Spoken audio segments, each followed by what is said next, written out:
అల్లర్లతో అట్టుడికిన లేహ్లో పరిస్థితులు కాస్త సద్దుమణిగాయి. పెద్ద సంఖ్యలో మోహరించిన భద్రతా బలగాలు పహారా కాస్తున్నాయి. ఉద్రిక్తతలు చెలరేగిన ప్రాంతంలో దుకాణాలు పూర్తిగా మూసేశారు. ధ్వంసమైన వాహనాలను అక్కడి నుంచి తరలించేందుకు ఏర్పాట్లు చేస్తున్నారు. మరోసారి ఆందోళనలు జరగకుండా ఉండేందుకు కట్టుదిట్టమైన భద్రతను ఏర్పాటు చేశారు.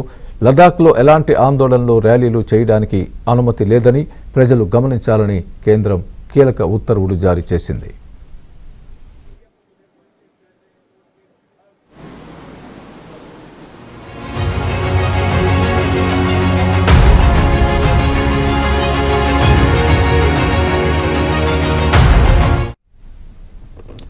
లద్దాఖ్కు రాష్ట్ర హోదా కావాలంటూ శాంతియుతంగా చేస్తున్న నిరసనల్లో హింస చెలరేగింది. లేహ్ నగరంలో పెద్ద ఎత్తున ఆందోళనకారులు రోడ్డుపైకొచ్చారు. వారిని చెదరగొట్టేందుకు వచ్చిన పోలీసులతో ఘర్షణకు దిగారు. అధికారులపై రాళ్లు రువ్వగా బీజేపీ కార్యాలయానికి నిప్పు పెట్టారు. ఈ ఘటనలో 4 మృతి చెందగా ఆందోళనకారుల్ని కట్టడి చేసేందుకు పోలీసులు టియర్ గ్యాస్ను ప్రయోగించారు. దీంతో లేహ్ ఒక్కసారిగా రణరంగంగా మారిపోయింది.